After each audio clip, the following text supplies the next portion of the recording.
조소환이라고 하는 분이 계세요.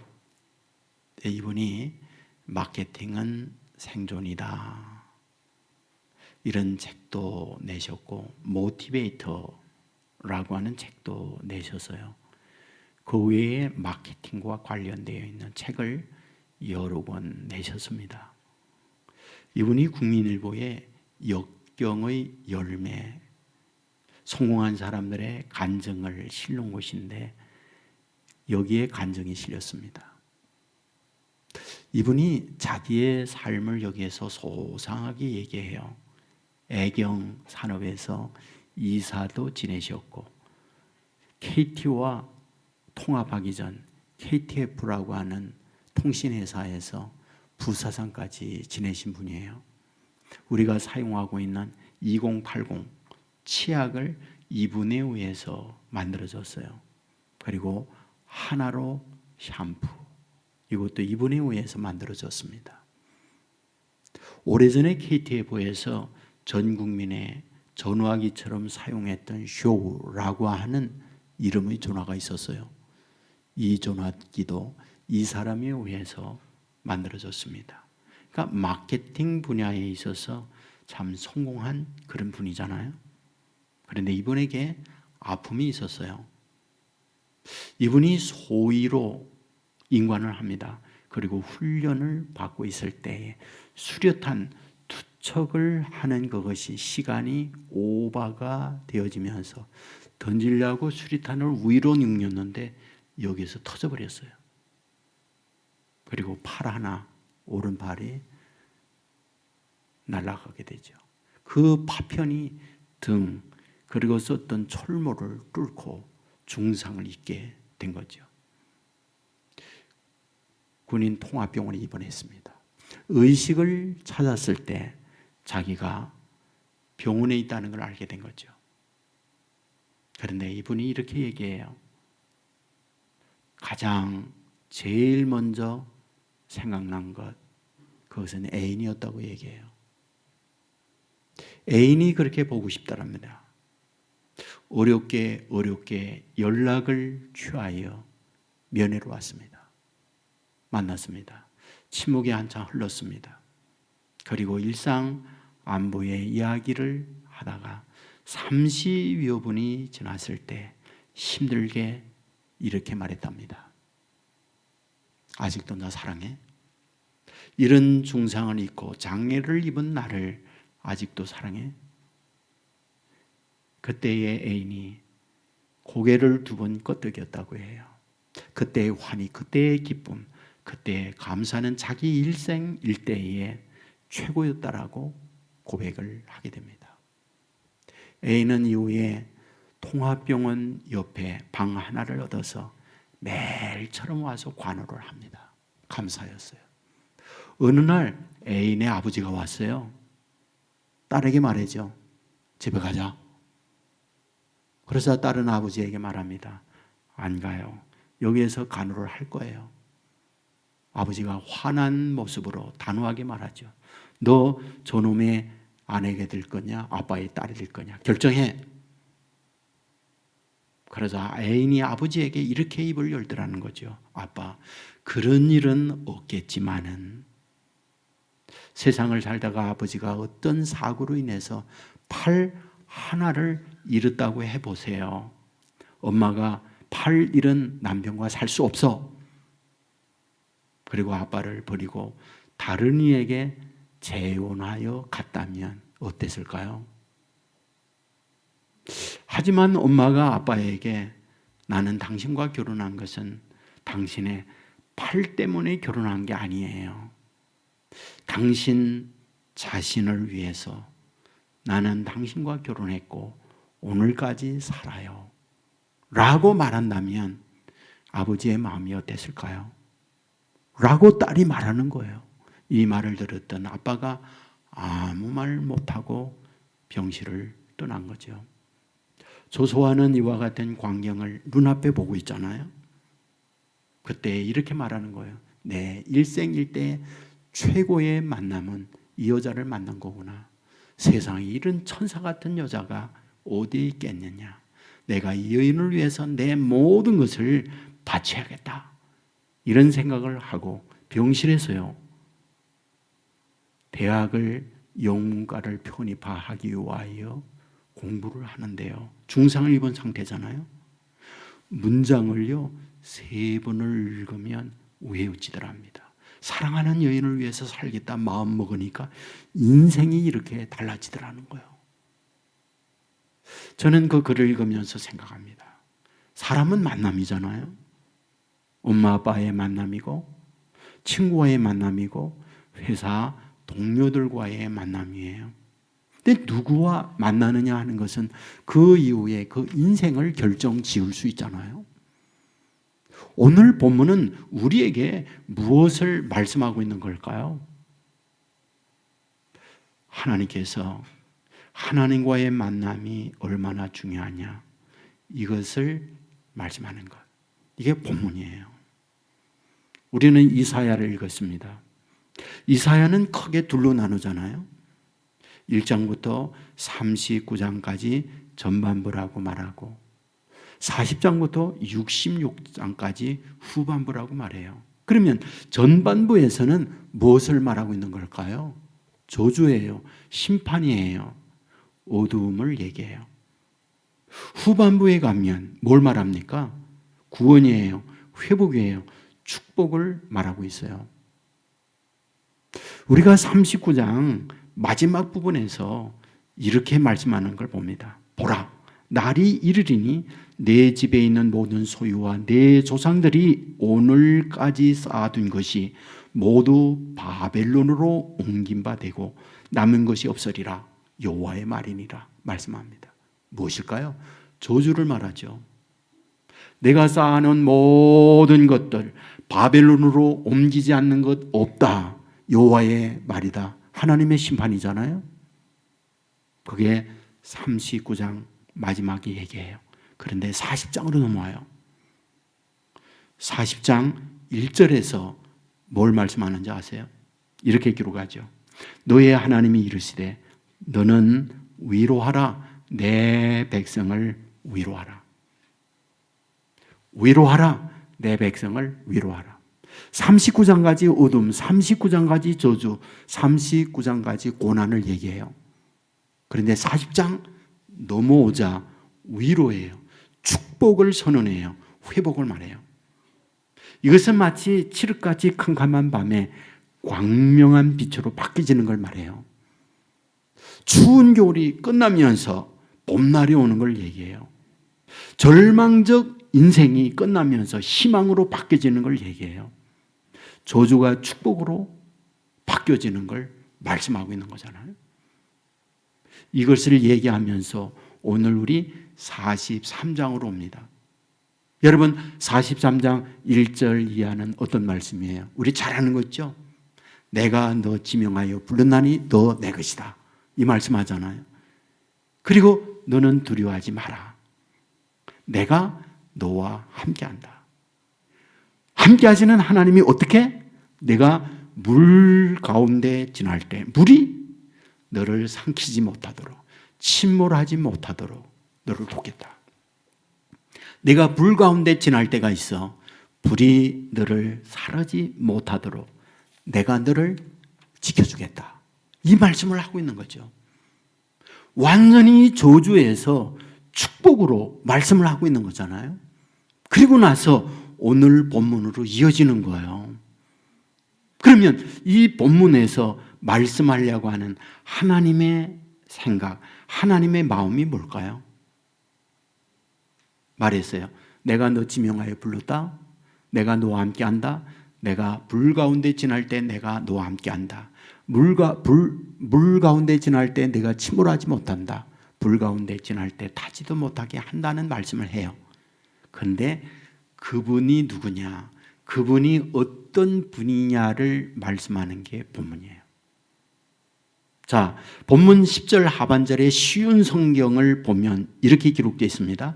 내가 너를 택한 것은 나를 알고 믿게 하려는 것이며 내가 참 하나님인 것을 깨닫게 하려 한다. 이렇게 말해요. 내가 너 불렀어. 지명하여 불렀잖아. 그러면 이 부른 이유가 뭔지 아니? 내가 누군지 너희로 알게 하려고 해. 그리고 나를 믿게 하려고 해. 그리고 너희로 깨닫게 하려고 내가 하는 거야 라고 말씀을 해요. 그러면 그분이 누구냐? 11절에 말하죠. 나하고 나는 여호와라. 나 외에 구원자가 없다. 나 여호와야. 나 외에 구원자가 없어. 나 이런 사람이야 라고, 이런 존재야 라고 말해주죠. 12절에 너희 중에 다른 신이 없다. 13절에 과연 태초부터 나는 그이니 내 손에서 건질 자가 없다. 내가 전능자다. 내가 창조자다. 내가 모든 걸 다스리고 섭리하는 분이다라고 하나님이 자기를 말해줍니다. 그런데 아주 심각한 문제가 생겼죠. 심각한 문제요. 그게 8절이에요. 눈이 있어도 보지 못하고 귀가 있어도 듣지 못하는 백성을 이끌어내라. 눈이 있습니다. 못 봐요. 귀가 있어요. 듣지 못해요. 이사야 42장 18절에도 말해요. 너희 못 듣는 자들아 들으라. 너희 맹인들아 밝히보라. 맹인이 누구냐? 내 종이 아니냐? 너희가 내 종인데 뭐다? 눈 있는데 못 봐. 지명하여 불렀는데 너희들이 나를 모르고 있어. 내 음성을 지금 못 듣고 있어. 너무 안타까워 라고 하는 말씀을 하는 거예요. 이것은 예수님께서도 똑같이 말씀하잖아요. 마태복음 13장 13절 이하에 보면 그들이 보아도 보지 못하며 들어도 듣지 못하며 깨닫지 못함이니라. 예수님은 하나님이에요. 사람이 되어 왔습니다. 그리고 하늘의 음성으로 말씀해 줍니다. 그런데 문제는 너희들이 눈이 있는데 못 봐. 너희들이 귀가 있는데 듣지 못해. 너희가 깨닫지 못해 라고 주님께서 안타까워하는 말씀을 하고 있는 거예요. 여러분 인생이 이 땅 위에 살아가게 되어질 때에 하나님을 모르고 살 수도 있어요. 그러나 하나님을 모르고 사는 건 저주라는 걸 알아야 해요. 왠지 아세요? 하나님이 사람을 만들 때 하나님이 사람을 어떻게 만들었다고요? 하나님의 형상을 따라 지음을 받았다고 말해요. 우리는 하나님의 형상을 따라 지음받은 존재예요. 하나님의 형상을 따라 지음받았다는 말이 뭔지 아세요?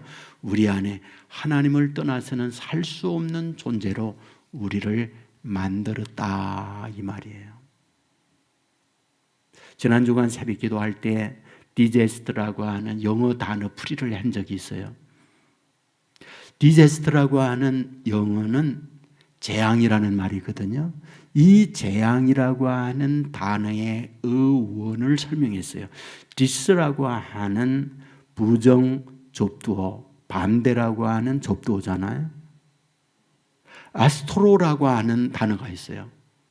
이 단어가 합쳐진 것이 디제스트입니다. 아스트로라고 하는 말은 별이에요. 천체예요. 곧 별이 사라지다라고 하는 말이 디제스트라는 단어거든요. 그러면 이 단어가 어떤 과정을 통해서 생겨났을까? 그 어원을 살펴보면요. 옛날에 나침반이 없을 때 바다 항해를 하잖아요. 그러면 바다 항해하는 선장이 동서남북을 어떻게 합니까? 나침반이 없을 때요. 별이에요. 별을 보고 가는 거예요. 그것도 북극성이요. 북극성은 변하지 않잖아요. 그대로 있잖아요. 그걸 진북이라고 말하잖아요. 아, 저게 북이구나. 그런데 문제는 먹구름이 꽉 끼는 거예요. 하늘의 별이 사라지는 거예요. 이것을 디제스트라고 하는 단어를 쓴 거예요. 별이 사라지다는 거예요. 그 별이 사라짐이 뭐다? 재앙이라는 거예요. 이것이 인간 삶의 최고의 비참한 비극이라는 거예요. 무슨 뜻입니까? 오늘 저와 여러분이 인생 사는 데 있어서 삶의 좌표가 하나님인데 그 하나님을 놓치고 있는 것, 이것이 저주 중에 저주다. 재앙 중에 재앙이다 라는 말이에요. 여러분, 인간은 하나님이요, 하나님을 찾도록 입력되어 있고 그렇게 만들어진 거예요. 저는 이번 주간에 한 기사를 읽는데요.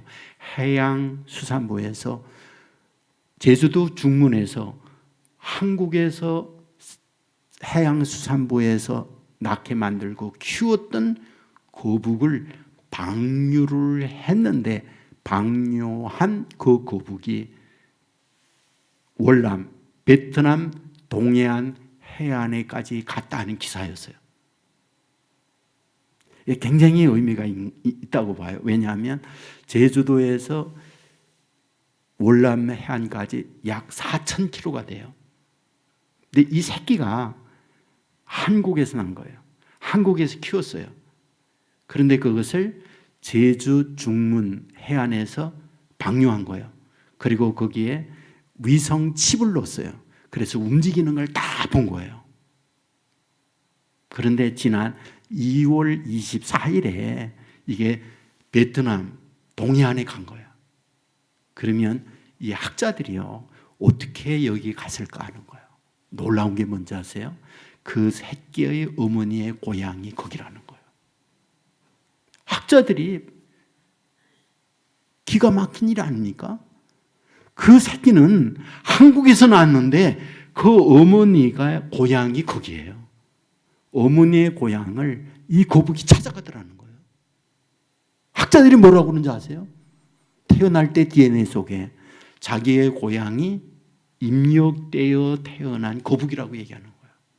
하나님이 저와 여러분을 이 세상에 만들 때요, 그렇게 만들었다는 거예요. 하나님을 좌표하고 하나님이 북극성 삼아 인생을 살도록 하나님의 형상을 따라 우리를 만들었다는 게 성경이거든요. 근데 문제는 뭡니까?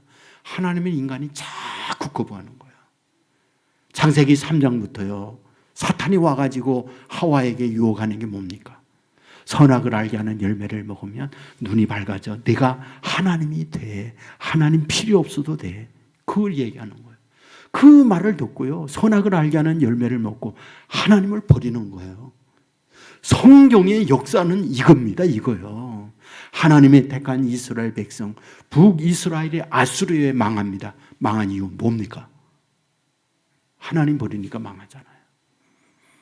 남유다 아수르의 바빌론에 의해 망해요.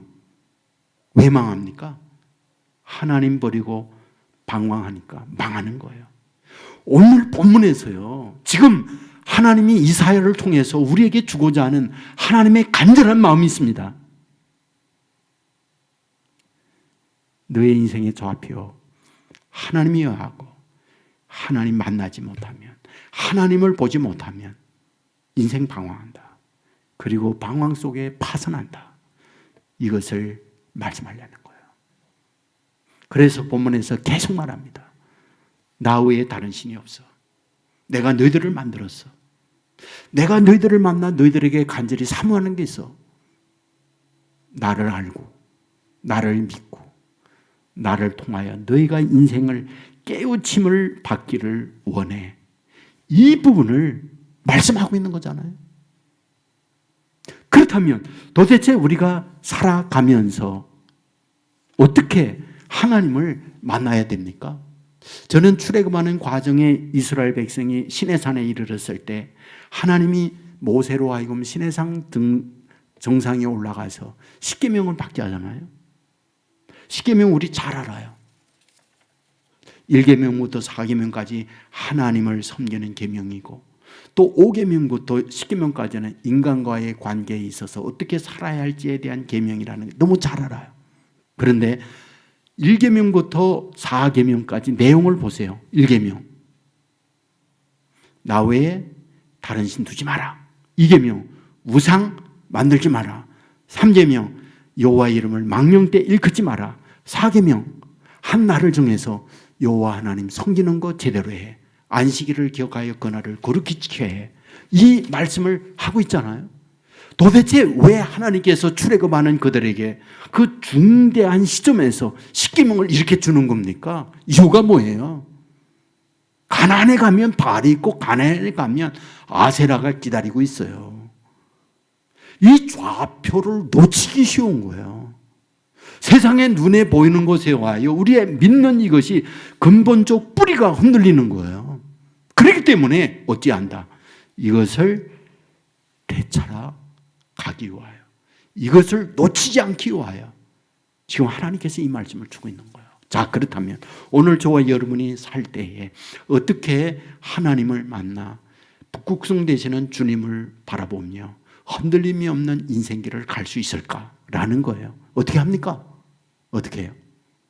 저는 이사야가 하나님을 만난 과정을 보면 여기에 우리에게 주는 인사이트가 있구나 하는 거예요. 이사야가 언제 하나님 만납니까? 언제요? 이사야 6장에서 만나요. 여러분, 이사야 6장에 보면 어떤 말씀이 나와 있습니까? 우시아가 죽던 해라고 말씀합니다. 이 우시아가 죽는다라고 하는 건요, 굉장한 의미가 있다고 봐요. 왜? 이사야는 지금 뭐 하는 사람? 그는요, 궁중에서 우시아와 함께 권력의 그늘 아래 사는 사람이에요. 권력의 능력을 갖고 호의호식하면서 대우받고 사람들에게 굿신여김을 받으면서 사는 사람, 그가 이사야입니다. 그런데 우시아가 죽는 거예요. 왕이 죽는 거예요. 그늘이 사라진다는 말이거든요. 어려움이 자기에게 왔다는 말이거든요. 그때 성경을 보니까 뭐라고 기록하는지 아세요? 이사야 6장 1절에 보면 우시아 왕이 죽던 해에 내가 본즉 주께서 높이 들린 보좌에 앉으셨는데 그의 옷자락은 성전에 가득하였고, 이사야가 하늘 보좌를 바라봤어요. 여러분, 우시아가 죽던 그 해에 바라본 거예요. 그러면 그 전에 하나님은 그 자리에 계시지 않았나요?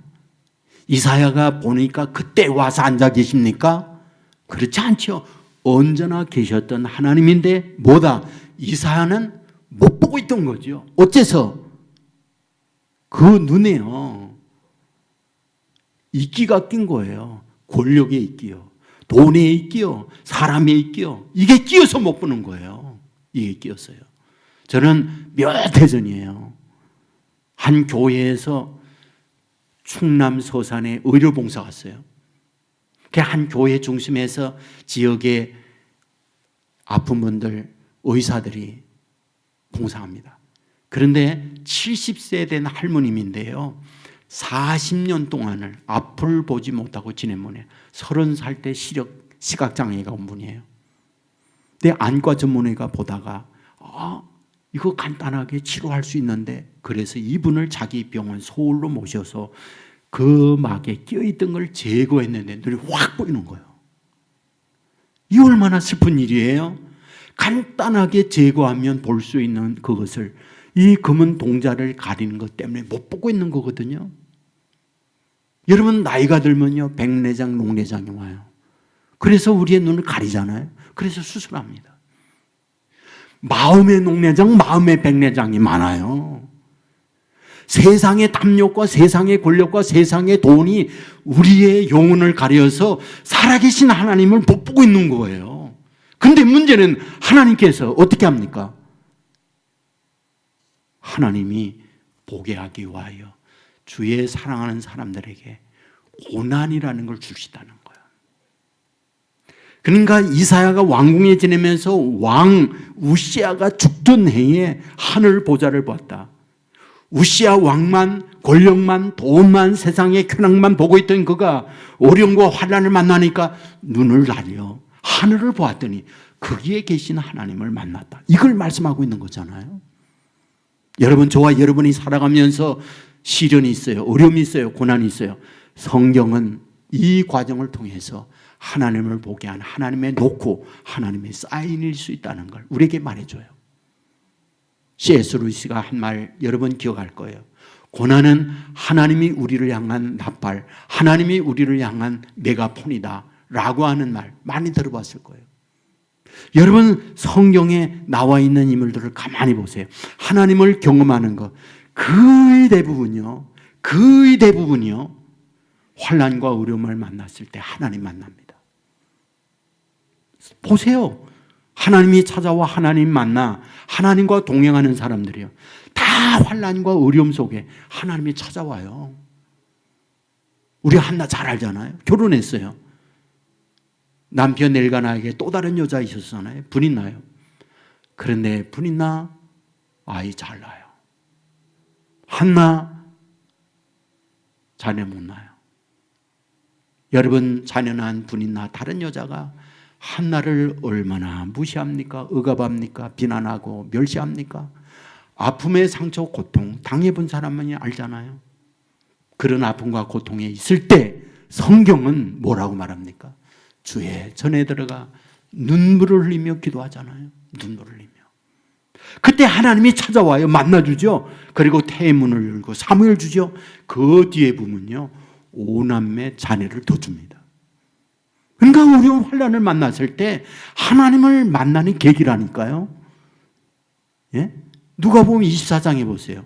2명의 제자가요, 엠마오로 향하여 갑니다. 엠마오 어디? 하나님 없이 자기 마음대로 살 수 있는 곳이에요. 누군데? 제자인데. 부활하신 주님이 자기 등지고 엠마오로 가는 그들과 함께 갑니다. 두 제자는요, 함께 가는 예수님을 못 봐요. 함께 오셨는데, 눈이 있는데, 귀가 있는데 부활의 주님을 못 보고 있다니까요. 성자 하나님을 못 만나고 있다니까요. 이유가 뭡니까? 그들의 생각이 그들의 눈을 가리고 있잖아요. 그들의 생각, 어떤 생각? 메시아가 오면 권세를 가지고 세상의 왕, 최고의 권세자가 된다는 그들의 생각이에요. 메시아가 오면 그 메시아의 권능의 힘을 얻고 나도 한 자리 할 수 있는데 세상 탐욕, 권력의 욕심으로 자기의 눈이 가려져 있는 거예요. 그래서 부활의 주님을 못 보는 거예요. 그런데 주님께서 와서 그 눈의 꺼풀을 제거하잖아요. 어떻게 해요? 말씀을 통해서. 메시아가 오면 그 메시아는 고난받는 메시아다. 죄의 짐을 지고 그 죄의 대가로 대신 죽어보니 메시아다라고 하는 것을 이사야 말씀을 통해서 설명해 줘요. 그런 때에 눈의 꺼풀이 벗겨지죠. 그때에 부활하신 주님을 만나는 거예요. 여러분, 이렇게 힘들고 어려운 인생길을 갈 때에 난관, 고난, 이것은 하나님께서 하나님의 자녀들에게 하나님 만나기 위하여 강력하게 녹화하는 녹소리예요. 하늘의 나팔소리예요.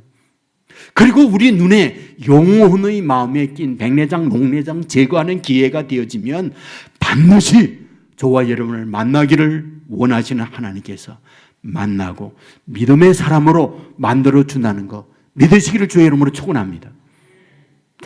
여러분, 그 이후에 어떻게 하나님을 만날 수 있을까요? 사모해야 만나요. 예레미야 29장 13절에 보면 너희는 온 마음으로 나를 구하면 나를 찾을 것이요 나를 만나리라. 나를 찾고 나를 만나는데 어떻게? 온 마음으로 구해야 된다. 잠언 8장 17절에 보면 나를 사랑하는 자들이 나의 사랑을 입음에 나를 간절히 찾는 자는 나를 만날 것이니라. 나를 만나는 자, 누가 간절히 나를 찾는 자가 나 만난다. 사모해야 돼요. 기대해야 돼요. 그러면 만납니다. 여러분, 종일 무언가 생각하잖아요. 꿈에도 나와요. 그런 일 많죠? 종일 주님을 사모하고 하나님에 대한 믿음을 갖고 있잖아요. 꿈에 나와요. 여러분 만나줍니다. 아버지 하나님 앞에 간절한 마음으로 달려가 보세요. 사모하고 기대하는 거에게 반드시 찾아와 만나주신다는 거 믿으시기를 주의 이름으로 축원합니다. 누가복음 2장에 보면요, 성령 충만한 성령 하나님이 찾아오잖아요. 언제 찾아옵니까? 불의 혀에 갈라짐과 같은 성령 하나님이 하나님의 자녀를 만나요. 언제 찾아와요? 예수님이 승천합니다. 그리고 오순절 날에 찾아와요. 승천하고 오순절 날까지 시간이 얼마? 열흘이에요. 열흘 동안 그들이 한 게 뭐예요? 전혀 기도에 힘썼다고 말해요. 전혀 기도에 힘쓰고 있는 사모함, 이런 마음을 가지고 있는 그들에게 성령 하나님이 찾아와서 그들을 만나주는 거예요. 갈멜산에 엘리야에게 찾아오는 하나님을 보세요. 불로 찾아오잖아요. 그런데 불로 찾아온 하나님이 언제 찾아옵니까? 언제요? 열왕기상 18장 37절은 이렇게 기록합니다. 여호와여, 내게 응답하옵소서, 내게 응답하옵소서. 이 백성에게 주 여호와는 하나님이신 것과 주는 그들의 마음을 돌이키심을 알게 하옵소서. 응답하옵소서, 응답하옵소서. 무슨 얘기예요? 반복적 표현 간절함이란 말이죠. 바로 이런 간절함으로 간구할 때 성경은 말해요. 불에 하늘의 여호와의 불이 내려와서 번제물과 나무와 돌과 흙을 태우고 또 도랑의 물을 핥은지라. 살아계신 하나님의 증거를 찾아와 보여주고 만나게 해주고 있는 걸 보게 되잖아요. 제 개인적 간증을 종종 합니다. 제가 하나님을 만나 주의 음성을 듣는다든지 이런 거의 대부분은 기도할 때예요. 금식할 때예요. 사모할 때예요. 하나님 만나는 거예요. 저는 저와 여러분이 살아계신 하나님의 임재, 누가 다니니까 여기까지 하나님의 살아계심의 확신을 없이 나온다고 한다면 저는 정말 어떤 어려움을 만났을 때 하나님이 저와 여러분을 만나기 위하여 녹화하는 기회다 생각하고 우리 안에 있는 하나님 못 보게 하는 백내장, 녹내장 있잖아요. 그걸 제거하는 시간이 돼야 돼요. 나는 예수님께서 마태복음 5장 8절에서 한 말씀 참 귀하다고 생각해요. 마음이 청결한 자는 복이 있나니 저희가 하나님을 볼 것이며. 무슨 말입니까? 하나님 못 보는 건 청결하지 못해서 못 본다 그 말이잖아요. 그러니까 하나님이 고난을 통하여 저와 여러분에게 녹화하는 것은 우리 안에 있는 죄악으로 가득 차 있는 걸 제거하고 그걸 통하여 하나님을 보게 하는 하나님의 사인이에요. 그러므로 힘들게 어려운 일을 만나면 하나님이 이 계기를 통하여 나 만나게 하는구나. 하나님 앞에 우리 안에 있는 죄의 눈곱을 잊기를 제거하는 시간이 되어 하나님 만날 수 있기를 주의 이름으로 축원합니다. 이렇게 하나님 만나면 어떻게 될까요? 인생 바뀌어집니다. 인생 바뀌어져요. 앞부분에서 엠마오로 가던 두 명의 제자 있죠. 그들이 부활의 주님을 만나잖아요. 눈에 이끼가 벗어지니까 부활의 주님이었구나 알게 돼요. 그리고 난 이후 변화가 뭡니까? 누가복음 24장 33절은 이렇게 기록해요. 곧 그때로 일어나 예루살렘으로 돌아가 보니 그때로 바로 일어나서 방향을 돌렸다. 어디로? 엠마오에서 예루살렘으로 방향을 바꿨다는 거예요. 하나님 만나 주님 만나는 자에게 나타난 1차적 변화입니다. 여러분 하나님 만나잖아요. 지난날의 모든 삶 다 끝나요. 저는 우리 성도님들의 간증을 듣잖아요. 주님 만나고 난 이후에 자기 인생이 어떻게 바뀌어졌는가. 삶의 방향을 바꿔요. 술 좋아하던 거 끊죠. 세상 친구들 만나던 거 정리하죠. 그리고 주 안에서 믿음으로 사는 삶으로 완전히 바뀌어요. 이것이 하나님 만난 자의 모든 공통점이에요. 다음으로 하나님 만나면 어떻게 됩니까? 담대해집니다. 예, 간이 붙는 사람이 돼요. 예, 두려워하지 않아요. 예수님의 제자들 120명의 성도요, 사도행전 2장에서 불의 혀에 갈라짐과 같이 성령 하나님 만나잖아요. 그들이 누구였는데 두려워 예수님을 3번씩 부인하고 도망치던 그들이 아니에요. 공포에 질려서 두려워 떨던 초라한 그들이었잖아요. 그런데 그 이후에요, 매질당하지요, 멸시당하지요, 조롱당하지요. 그런데 성경은 뭐라고 말하는지 아세요? 두려워하지 않더라. 오히려 주님 때문에 고난당하는 걸 기쁘이 여기더라. 이렇게 기록합니다. 어째서? 살아계신 하나님이 나와 함께 한다는 믿음이 있으니까 두려움 없는 거예요. 나 혼자가 아니니까요. 제가 종종 말하죠. 제가 장남이에요.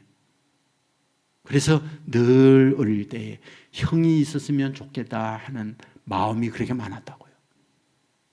왜? 어릴 때의 친구들하고 성장을 하고 커면서 볼 때 보면 형 있는 제 친구들 있잖아요. 굉장히 어깨에 힘들어가요. 예? 둘이만 붙으면 제가 충분히 이길 수 있거든요. 그런데 형들이 싸움 시키잖아요. 용태가 너 얘 이기냐? 그래. 이깁니다. 그러죠. 그러면 걔 동생한테 너 용태한테 지냐? 그러면 걔가 형 보고서 나 용태한테 이겨 그러거든. 그럼 붙어봐. 그 붙잖아요. 그러면 제가 걔 배에 올라가면 형이 제 여기 잡아가지고 제 엎어쳐. 그 형이 올라가, 걔가 와서 나를 때리는 거야. 나 지는 거야. 여러분, 형이 있어도요, 어릴 때에 어깨핍니다. 전능한 하나님께서 우리와 함께 한다고 약속하잖아요. 세상 끝날까지 우리와 동행한다고 말씀하고 있잖아요. 여러분, 이 얼마나 담대함이에요. 이 얼마나 힘이에요. 예? 바울 보세요. 다메섹 도상에서 예수님 만나고 난 이후에 그를 죽이겠다고 달려드는 유대인들이 얼마나 많았습니까? 저의 생명을 끊기까지 식음을 전폐하지 아니한 결사대가 40명씩이나 있다라고 성경은 기록하고 있잖아요. 그런데 그런 두려움이 정말 그림자처럼 따라오는 그때에도 성경은 이렇게 기록해요. 주의 이름을 담대히 말하니라. 두려워하지 아니하고 담대히 주의 이름을 말하니라. 이렇게 기록을 하고 있는 거예요. 왜? 하나님이 함께 한다는 이 믿음이 있으니까. 하나님 만난 사람에게 주어지는 축복이에요. 이 은혜가 있기를 주의 이름으로 축원합니다. 다음으로는 희망이에요. 이 본문 있잖아요. 잘 보세요. 앞으로 어떻게 되겠다고요? 바벨론의 포로가 되겠다는 거예요. 아직 바벨론의 포로 안 됐습니다. 그게 39장까지 이사야를 통해서 유다인들에게 주는 진노예요. 그리고 40장으로 넘어오면 이후에 하나님께서 어떻게 할 것이냐에 대한 말씀을 하고 있는 거거든요. 그런데 이제 앞으로 너희들이 포로로 잡혀간다. 고난이 있고 힘든 일이 있다. 그러나 내가 너희와 함께 할 터인즉 그런 어려움이 너에게 온다 할지라도 뭐 하라는 거예요? 희망을 잃지 마라. 이걸 말씀하는 거거든요. 앞으로 너의 가는 길이 힘들어. 하지만 내가 너와 함께 하여. 그런 거로 그 어려움이 있다 할지라도 좌절하고 절망하지 마. 희망을 가져야 돼. 이 말씀을 주고 있는 게 본문이거든요. 여러분, 하나님이 저와 여러분과 어디를 가든지 동행한다. 이 믿음이 있다고 그러면 바벨론의 포로되는 어려움도 만날 수 있죠. 그러나 그때도 여전히 함께 포로된 상태에 같이 가는 거예요. 그리고 그것을 이기고 끝내 뭐하다 정리하고 난 이후에 하나님의 약속된 축복의 자리로 이끌어 간다는 약속. 그러므로 희망을 가져라. 희망을 놓지 말라. 이 사실을 믿으시기를 주의 이름으로 축원합니다. 우리는 야곱을 잘 압니다. 형 속이죠. 아버지 속이죠. 형이 자기 죽이려고 하니까 도망쳐요. 고향이 브엘시바입니다. 하루 종일 도망간 거 어디? 베들이에요. 거리가 얼마인지 아세요? 60km가 넘어요. 여러분들 산티아고에 성지순례 가는 분들이 있어요. 보통 하루의 걷기가 20km에서 30km 정도 돼요. 그런데 60km를 하루에 간다는 건 굉장히 먼 거리입니다. 거의 거의 여러분 마라톤 선수가 뛰는 것처럼 도망간 거예요. 왜? 두렵고 떨리니까. 돌을 베게 하고 너무 고단하니까 잠들었는데 하늘에서 사닥다리가 내려오더니 천군 천사가 오르락 내리게 해요. 하나님이 찾아왔잖아요. 찾아오신 하나님께서 야곱에게 준 말씀은 무엇입니까? 어떤 말씀을 줘요? 창세기 28장 15절 이하에 보면 내가 너와 함께 있어 네가 어디로 가든지 너를 지키며 너를 이끌어 이 땅으로 돌아오게 할지라. 내가 내게 허락한 것을 다 허락하기까지 너를 떠나지 아니하리라. 이 말씀을 하는 거예요. 여러분, 무슨 말씀이에요? 지금 위기, 지금 두려움의 자리에 있을 때 하나님이 야곱을 만나는 거거든요. 그 야곱을 만나서 하나님이 주시는 말씀, 내가 너와 함께 할게. 너 떠나지 않을게. 내가 어디를 가든지 내가 너와 동행할게. 앞으로 가는 길 어디로 어떻게 갈지 모르잖아요. 외삼촌 집 한 번도 가본 적 없으니까. 하란까지 너무 먼 길이에요. 한 달 이상을 가야 할 길이에요. 그리고 그 이후에 그곳에 어떤 것이 기다리고 있지 몰라요. 물론 외삼촌 만납니다. 성경은 외삼촌이 야곱을 얼마나 골려먹습니까? 계약을 10번이나 파기하면서 완전히 노동 착취하는 거, 그게 자기 외삼촌이었잖아요. 이런 일이 너에게 기다리고 있다. 하지만 뭐하다? 내가 너 떠나지 않아. 내가 너와 함께 갈 거야. 이 말씀을 하고 있는 거거든요. 이 얼마나 놀라운 위로예요. 희망이에요. 그걸 주는 거예요. 예? 앞부분에서 여러분에게 조소환이라는 분 소개했잖아요. 이분은 믿지 않는 분이에요. 근데 애인이었던 그 여자가요, 독실한 크리스찬이에요. 이분을 통하여 예수 영접하고 난 이후에 하나님이 이분이 만나요. 놀라운 것은 하나님 만나면서 그분에게 지혜를 주고 마케팅의 남다른 아이디어를 통하여 성공을 이루어요. 이분이 간정에서 말하는 게 뭔지 아세요? 나 인생의 최고의 축복은 아내를 만난 것이고 그보다 더 큰 축복은 하나님을 만난 것이다. 이 고백을 하고 있는 거예요. 누구를 만나느냐? 그 인생이 이렇게 결정되는 거 아니겠습니까? 저는 미국에서 목회하는 목사님의 간정의 글을 읽었는데 이분이 자기 어머니에게요. 어머니가 북한 분이래요. 6.25 때 피난 왔어요. 어릴 때 피난 왔습니다. 근데 아버지 어머니가 세상 떠나요. 어릴 때 두 오빠가 있었는데 두 오빠도 떠나요. 고아가 됐어요. 힘들게 어려운 시절을 보내다가 남자 만나 결혼하여 자기를 낳았다는 거죠. 그런데 남편이 자기를 너무 힘들게 해요. 그래서 살지를 못하고 헤어집니다. 오프딸이 하나 돈 몇 푼을 가지고 미국으로 이민을 왔다는 거예요. 그런데 그곳에 알고 있는 분의 전도를 통해 예수 만나요. 하나님 만나요. 이 어머니가 하나님 만나고 났더니 혼자잖아요. 그런데 하나님이 동행하고 하나님이 지켜준다는 믿음을 가지고 살다가 보니까 전에 어머니와 완전히 다른 어머니로 바뀌었다는 거예요. 그리고 그곳에서 워킹맘이 돼서 일을 하면서 비즈니스를 하는데 엄청난 돈을 버는 거예요. 그리고 자기를 대학을 보내고 신학을 시켜서 목사가 되어 오늘의 내가 있다는 고백을 하는 걸 보았어요. 저는 인생살이에 있어서 크고 작은 일 많습니다. 이런저런 만남도 있어요. 그런데 최고의 만남은 살아계신 하나님을 만나는 거라고 믿습니다. 그 하나님이 나와 동행하고 함께한다는 이 믿음을 분명히 갖잖아요. 그러면 삶의 방향이 바뀌어요. 담대해집니다. 희망 가져요. 저는 금년에 이런 하나님을 만나서 하나님과 동행하는 저와 여러분 되기를 주의 이름으로 축원합니다. 앞으로 어떤 일이 있을지 모릅니다. 그런데 하나님이 어디를 가든지 나를 떠나지 아니하고 여러분과 함께 한다는 이 믿음을 분명히 갖잖아요. 담대할 수 있어요. 이 믿음을 가지고 있는 저와 여러분과 동행해 줍니다. 불이 사르지 못하게 해요. 물이 침몰하지 못하게 해요.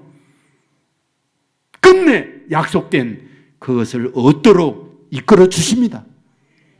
여러분 이 믿음을 통하여 이 은혜를 받아 누리는 저와 여러분 되기를 주의 이름으로 축원합니다. 우리 모두 자리에 일어나겠습니다.